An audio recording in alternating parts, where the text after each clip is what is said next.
Take a slow breath for a moment. Right now, wherever you are, you don't have to have everything figured out. You don't need a 5-year plan. You don't even need tomorrow fully mapped out. You're allowed to be here, just as you are. Uncertain, tired, and wondering what comes next. Fear of the unknown is one of the most human experiences we carry. Sometimes it's not loud panic. Sometimes it's quiet heaviness.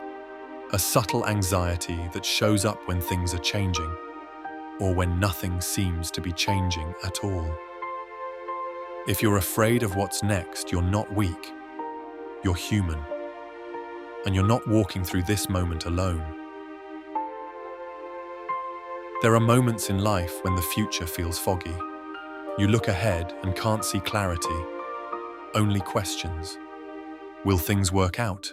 Will the door open? Will this season ever end?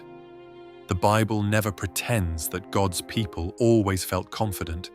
In fact, Scripture is full of people standing at crossroads, unsure of what would happen next. Joshua stood at the edge of the promised land, knowing leadership would cost him everything. David waited years between being anointed and being established. Mary faced a future that made no sense to her logic or safety, and into moments like those, God speaks gently, not always with explanations but with presence. Do not fear, for I am with you. Do not be dismayed, for I am your God. I will strengthen you and help you. I will uphold you with my righteous right hand.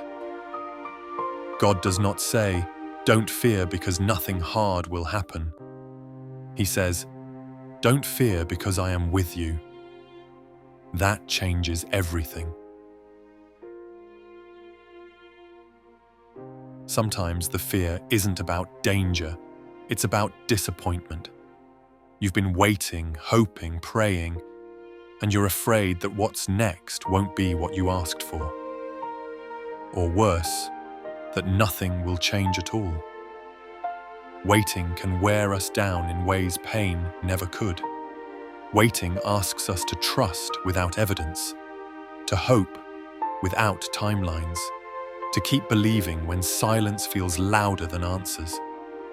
But Scripture reminds us, the Lord is good to those who wait for Him, to the soul who seeks Him.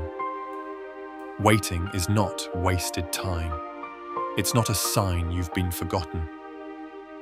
Often it's where God is doing His deepest work, not just around you, but within you.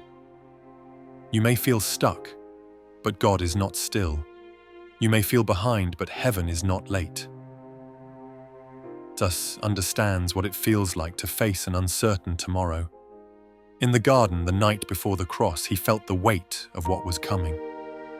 Scripture tells us His soul was overwhelmed with sorrow. He prayed honestly. He asked for another way. And still, He trusted the Father with what He could not change.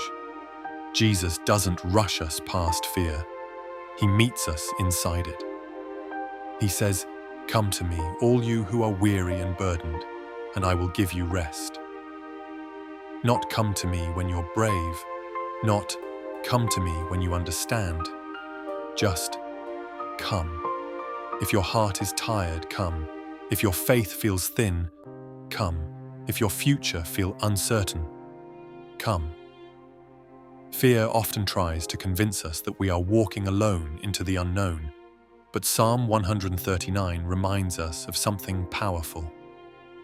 If I go up to the heavens, you are there.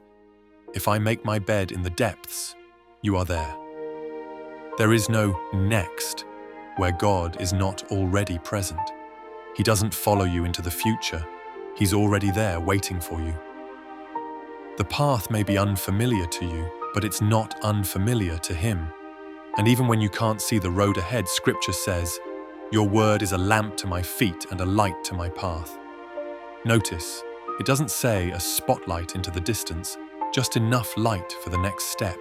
That's how God often leads, one step, and one day, one moment at a time. if you're afraid of making the wrong decision, if you're afraid of failing, if you're afraid that you don't have what it takes, hear this gently.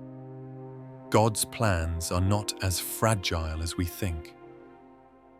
Trust in the Lord with all your heart and lean not on your own understanding.